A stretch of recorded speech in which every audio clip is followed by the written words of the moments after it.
Good evening, everyone, and once again, welcome to another one of our live panel discussions from the JeopardyFan.com. This is discussion episode number 7. Once again, I'm Andy Saunders. I will be moderating the discussion, and a big welcome to our panelists. First up, we have Jeannie Kenkel, my co-blogger, who is going to be reporting from the Tournament of Champions over the next week or so, and also a big happy birthday going out to her. Yay! Thank you. Happy birthday. Thank you. And somebody else who may be celebrating a birthday in the family in the next couple of days, we have Bill Cosson, who won 3 games a couple of weeks ago, and over $50,000. His wife is actually expecting, and apparently the baby should have come by now, but hasn't arrived yet. And there's still time for, I guess, the baby to share birthday with Jeannie. Yes. Also, on the panel this week, we have from last Thursday's episode. Hi, Dolly. Sorry to have jumped in on you there, but we have Dolly Murley, who is once again on Thursday's episode. Welcome, Dolly. And there we go. And finally, with the new Sports Jeopardy debuting this week, for some insight on that, we have Mike Smargessi from Highland, Illinois. That's just east of St. Louis, Missouri. His episode has taped and will be airing on November the 19th. So I guess best of retroactive good luck, we say to you in the community on that one. I guess we might as well start with Sports Jeopardy because that's because I just introduced Mike. So that debuted last week. I know some of our panel has watched it, some have not. So I guess this, I think, probably will be with more Mike and Jeannie and myself. But what did we think of Sports Jeopardy? I think some of us have watched it. If you haven't, that's okay. But what did we think of it? I know I kind of liked it. I think it was better than I was expecting it to be, and a little bit more time, I would say, in terms of, because the Jeopardy episodes are about 20 minutes. Sports Jeopardy ran about 24, but I'd like to, before I give any more of my own thoughts, I'd like to hear what the others thought of the first episode of Sports Jeopardy. Jeannie, Mike? Well, I'll go first.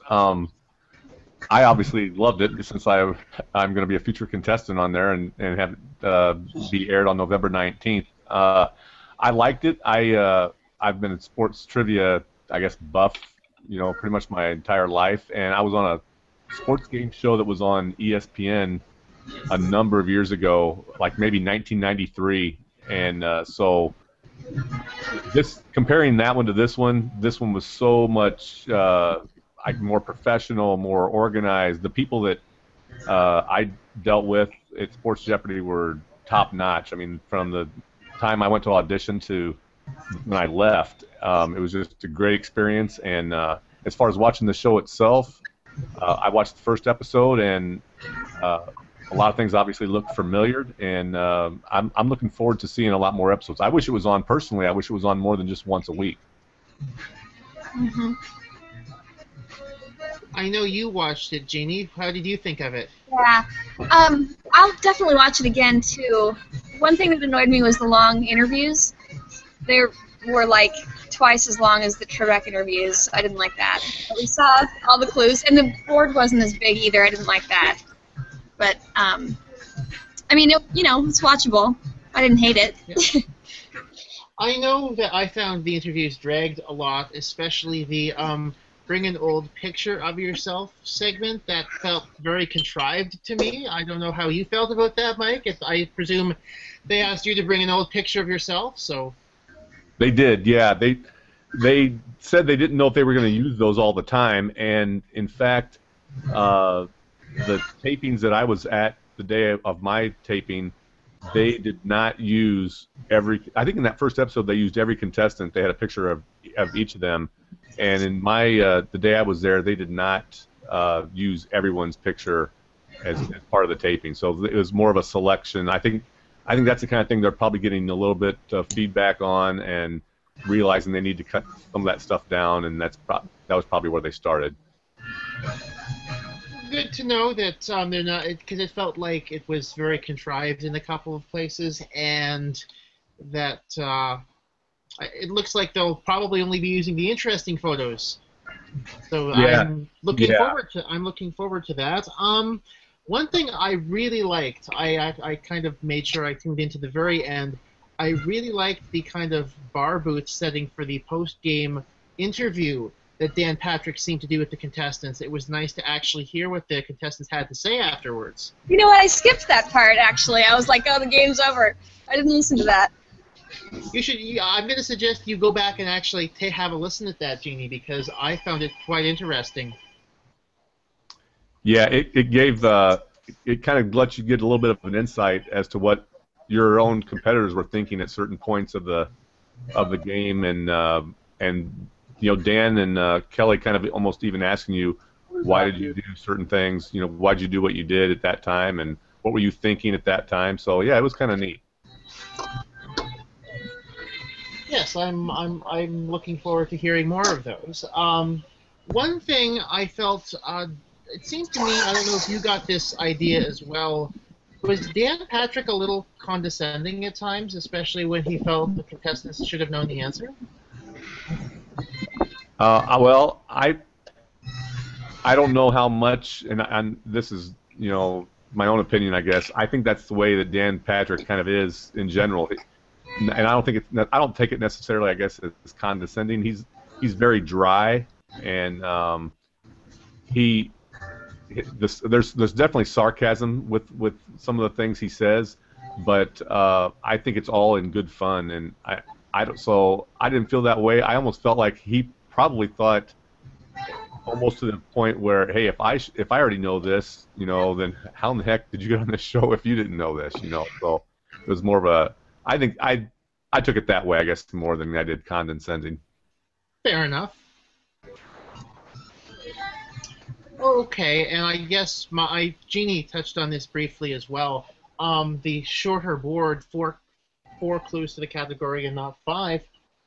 I thought tuning in that I was going to be, you know, this was going to be the biggest piece of heresy that had ever graced a Jeopardy board.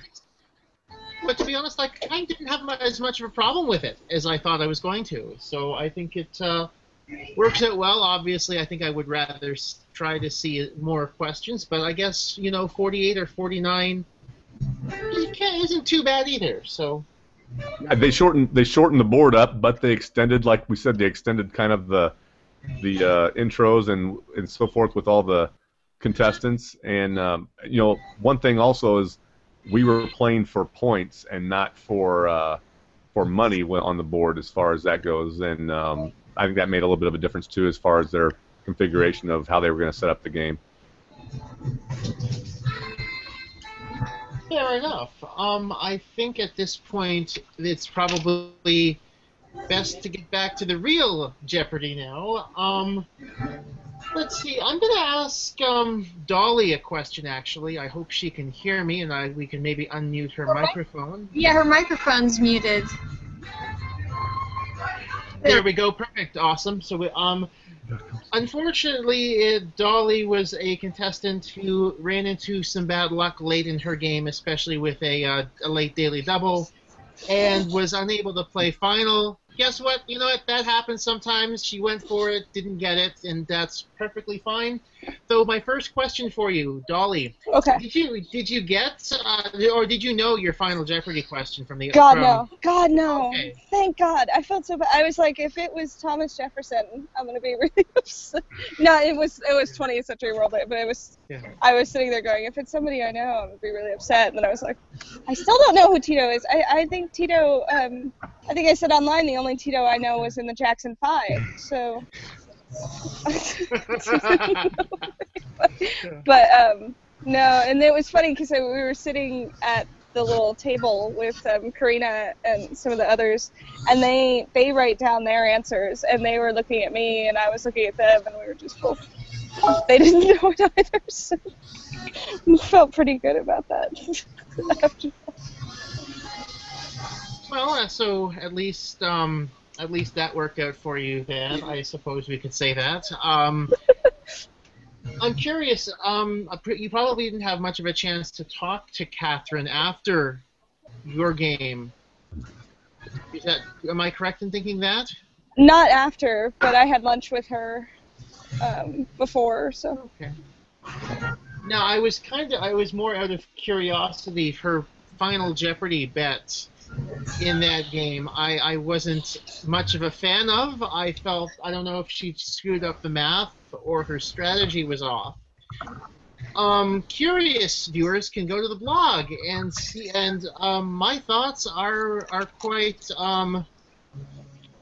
I would say quite vivid, especially in my introduction to Friday's show about how I felt about her bet on Thursday night, and yeah, I saw the final wager talking about that too. I don't know. It seems like a math error to me. Joanne seemed also odd to me as well. So I didn't know what the plan was. In the moment, I think it's probably just a easy thing to mess up. But I don't know. How much work did you do in terms of strategy before your game, or at least looking at stuff? I assume you've mentioned Keith's videos, so I assume you're at least familiar. You were familiar with his work before you went on the show. Yeah, a little bit. Although the math is like beyond me. So I was mainly just in like the general kind of like, don't do everything if you can't cover everyone else.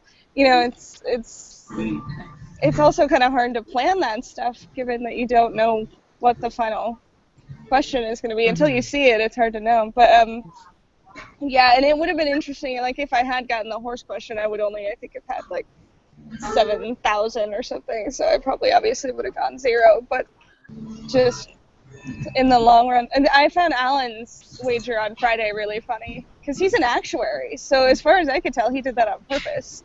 I don't know. But she had also never, I think, wagered everything before either, so I don't know. I was about to get to that, actually. Oh, sorry. Spoiler. No. Hey, that's cool. That's not a problem at all. It's a beautiful segue into that because, of course, on Friday, we had our first tie of the season between Alan and Catherine, and to the whole panel in general. Should Alan have offered a tie to a 3-day champion? What do we all think? I wouldn't know. I would say no. So we have 2 no's, especially from Bill, who has won 3 games on his own. I like that. So anything further to that, guys, or? I understand the wisdom, the general wisdom of playing for the tie, but not against someone of Catherine's caliber. And you know, Alan had obviously seen her tape. 3 games at that point? So it's not as if he was, totally in the dark about how strong of a player she was. So I just thought in that particular instance, I thought it was unwise. I mean, the only thing I can think of from my own personal strategic thoughts is that maybe he comes back the next day, or the next taping day, and has lost some of her mojo or something, Right. and. Or maybe she'll be like, oh, I've won $90,000, everything else is a free roll, and she's not going to play as well. But, Right. But, I mean, other than that, I'm personally still, I can see why people like to think about betting for the tie. I think almost there's enough data now out there for somebody to go and look at it from the perspective of how people do after offering the tie.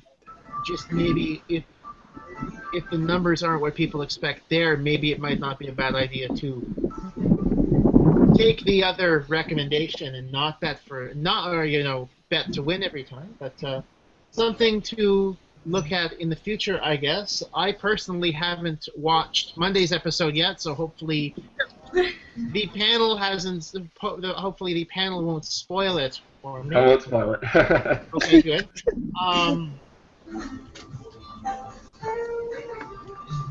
I got the final Jeopardy question right today on the episode. Okay. I thought it was a tough question. Okay, good to know. But yeah, as I said, I haven't seen it yet.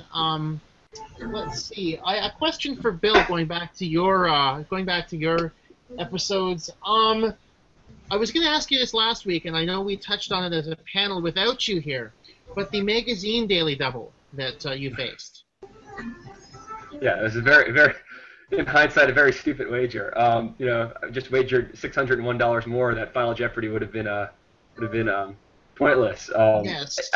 I don't much for an excuse for it, and it was. I didn't even think about it basically until about halfway through the Final Jeopardy wagering deliberations. I said, "Oh man, I could have put this game out of reach." It was just kind of one of those things where I was just in the moment, and I didn't think it through as much as I should have. Because I think an extra $1,000 might have, or it definitely would have put things away, and it. Yeah. Even as an in the moment bet, I think it might have been a something quick to come up with in the moment. But I mean, as you said, if you're not, and I guess this might even be a lesson to future contestants to think about this sort of thing, so that when you're in the moment, it's easier to come up with a slightly better wager. Yeah, and in watching the replay, I don't really. It was I kind of in the game itself. I knew that the end was coming soon because I remember Alex giving that the minute to go warning. But I just when I actually hit the daily double, I just kind of totally forgot about that. And then watching it at home, I'm saying, how could I not have noticed that almost a full minute has gone by already? It seems so obvious watching it now, and just a stupid blunder that if that Final Jeopardy had gone differently, it made a different question, it could have been a totally different outcome. So yes, let my mistake be a lesson to everybody on those penultimate wagers. But I mean, again, that's another thing. If you're not prepared for it in the moment, you might mess that one up. Do I have any other questions specifically from Bill? My notes say I don't, so at least I think we can get back to discussion from this week's episodes. I guess for Bill and Dolly, or even Mike, do you have any fun green room stories to share?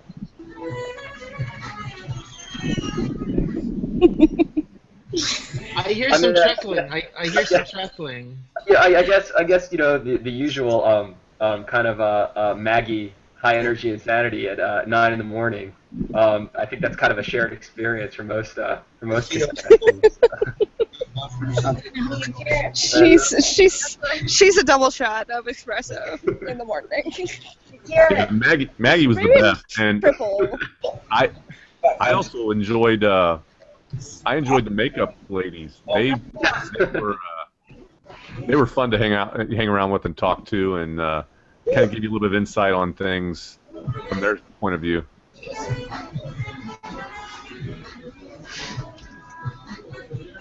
I was gonna say also for my taping day, just because it was the first of the new season, so I think we were all particularly kind of on edge when we met the returning champion Winston, because nobody had actually seen his show yet. It aired later that week, so I think when he was announced as the champion, we had no idea who it was on the van ride over from the hotel.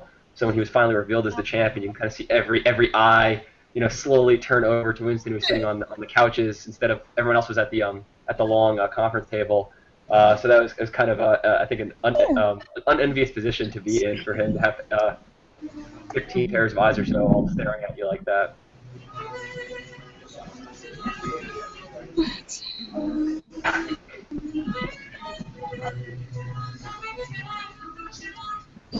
So I guess also, now that Dolly's back. Sorry. That's okay. That's okay. I keep looking for the stable internet, and there's no stable. Sigh.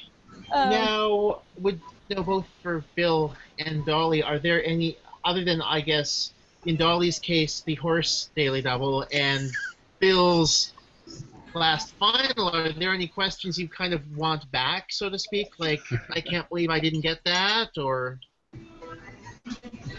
Yeah, obviously the saving Mr. Banks is like Yes. is like I is like my bane now. But actually it was the one of my games, I can't remember which one now, is the category band name opposites, and it was the one where the correct response wound up being Talking Heads, and it was a triple stumper for all of us, and the Talking Heads are like one of my 5 favorite bands ever. So I'm particularly embarrassed about that one. As soon as Alex said it, I really wanted to kick myself. I wish I could have that one back. It's always something. Yeah, it's always something. Anything? Well, for you, I had in addition to the horse problem, in the movie Pairs, I had Sid and Nancy, which is my friend's favorite movie. She's talked about it continuously for the amount of time I've known her. She's loved that movie, and it was there, and I saw the picture in my mind, and then I was just like, no, not there anymore. Oh. Sometimes that happens, and I hope your friend hasn't given you too much of a hard time about it. No, and it's funny, the majority of my friends too are cord cutters, so they keep going like, oh, I'd love to watch that. Can you not watch that online? Is that not on? I have to send a letter. Mm-hmm. No, that's fine. We need them online. Yeah. We need them on the internet. They should be on like Hulu or something the next day. Or Crackle. Crackle would How be a about good Crackle? Yeah, exactly. Crackle. Get them on Crackle. It's a little weird that they're not on the internet yet. Yeah. Are they on Crackle? No. Okay. They're not. I think it's because they still want... Well, I think it's a matter of being able to sell, obviously, the rights to the shows to the local affiliates, and that's how they make their money, as opposed to just letting everyone watch it for free online, which I think people would probably choose to do instead.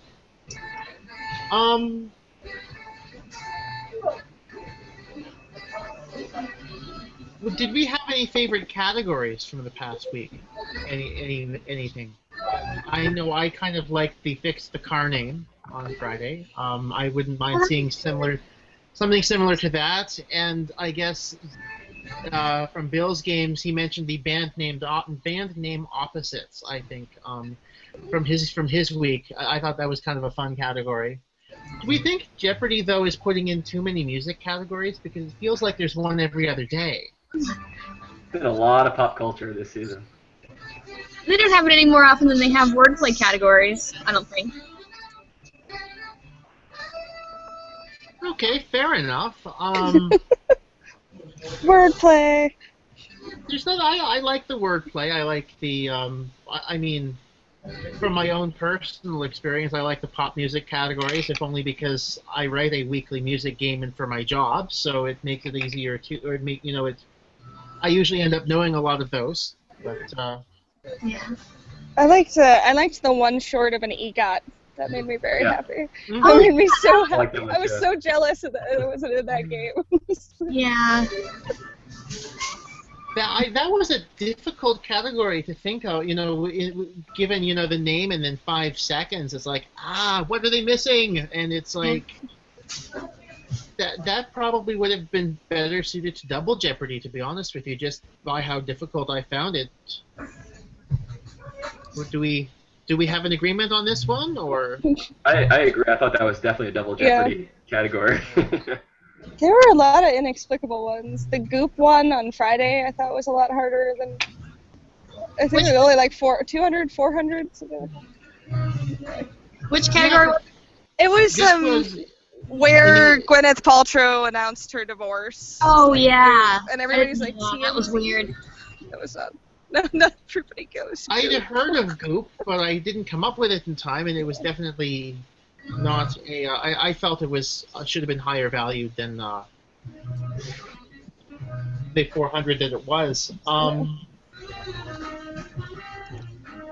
I guess I can ask our contestant panelists, the ones who've just aired, Bill and Dolly, as I always like to ask our people who've been on the discussion for the first time, what have you been up to since taping or airing, both of you? What kind of stuff? Just more of the same with grad school. I'm dissertating right now, so that just continues seemingly indefinitely. So just working on my dissertation and other related grad school duties, and then just preparing for the impending birth of my first child. So those two have kind of been like dominating my time, not only since Jeopardy, but for like the entire year. So just grad school and baby. Mm-hmm. Very nice. It works. And Dolly? Well, I got rid of my hair. Well, watching Catherine was excellent because I was like, oh, I want to do something like that, but not quite this. It's a little. There you go. So I did that and just mostly just work, get back to work. The funniest thing I didn't expect was, Ventura it's about an hour and 15 outside LA, and but it's a very small town. It's a town of 100,000. So when I guess the press release came out, I got an immediate call from an email from some of the people I know at the local paper who were like, "Why didn't you tell us?" And there's no way to like manage expectations. Like, it's like, yeah, I am, but so I wound up getting in the paper, which was very funny. Apparently it doesn't happen a lot. We should start a whole new Ventura bandwagon of Ventura and Jeopardy contestants. Apparently not a lot of us.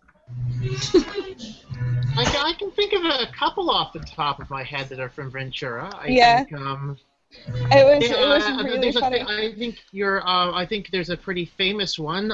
Ms. Nancy Zurg is from Ventura, at least when she was on 10 years ago when she beat Ken Jennings. I presume she's still in the area. I'm sure she got a much bigger article. Yes, she got a much larger article when she beat Ken. I do remember that. And so I guess, yes, one other thing before I think we stop the discussion for the evening, the Tournament of Champions tapes this week. One of our regular panelists, Ben Ingram, is not joining us this evening because obviously he is part of that taping group. So I want to wish him the best of luck, and I'll be cheering for him. I would. He's playing cards right now. He invited me. Playing cards right now, and he invited you, and I presume you're going to be going over there after we finish taping. Well, we'll see. I gotta just get my act together. I just barely made it on time. Those of you that weren't here before we started, I had kind of a chaotic day.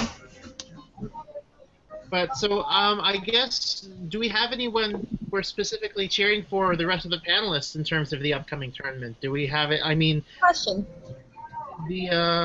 We have Ben, we have Julia Collins, we have Arthur Chu. Yeah. Team Julia. Oh, Julia. Team Julia. We have a Team Julia. She's awesome. Sweater sets. Sweater sets.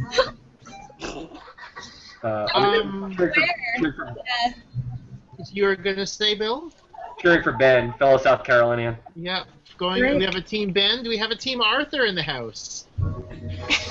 I don't think we have a Team Arthur on this panel tonight. I think we have. Who are you cheering for, Mike? I like Ben. Okay, so we've got. It looks like we've got 1, 2, 3. At least, who are you going for, Jeannie? I presume it's our fellow panelist, or are we going to? Well, yeah, of course. Are you going to plead the fifth? Well, I also like John Pearson a lot. Okay, so we've got a bit of a mix here, and of course. I would see the whole list, though. To be honest with you, it's hard to call up everybody's names. Yeah. Just. I know Mark Jappiga is playing, I think, and Jared Hall, Rebecca Ryder. Yeah, and Rebecca Ryder, yeah. Oh yeah. It'll be a good one. It'll be a good one. Yeah, I'm looking forward to it, and it looks like, well, I mean, Jeannie is representing us, and Keith is there in Los Angeles as well this week, so it should be fun. I think we have some interesting content coming, a joint project between Jeannie and Keith of the Final Wager that is coming up. That's going to be posted in the next little while. I think they're taping that this week, so that should be fun. And it's something that Jeannie's wanted to do for a while, and I think it'll go well. And we'll tell you what it is when we have it ready and ready to post. So, right. In that case, I think we're just past the 35-minute mark, and I presume that because my telephone went off halfway through the broadcast, that someone's probably going to have a phone message for me when I stop taping. So I think it's time for us to go. I'd like to thank once again all of our panelists. Once again, to Mike Smargessi, once again, good luck to you on November the 19th. I'd definitely like to have you back closer to your airing at some point for sure. Also, congratulations once again to Bill Cosson, $50,000 3 days. Yeah. If this past couple seasons is any indication, it might not be enough for the Tournament of Champions, but crossing my fingers that it is anyway. Also, thanks to still alive at this point for sure. Once again, thanks to Dolly Burley for braving terrible internet tonight to talk with us when she could. We appreciate that very much. Also, Jeannie, have fun at the tapings, get lots of stories for us, and bring back lots of panelists for when we talk about the Tournament of Champions. Okay. And once again, for Andy Saunders, Jeannie Kenkel, and the JeopardyFan.com, thank you for tuning in tonight, and have a great night.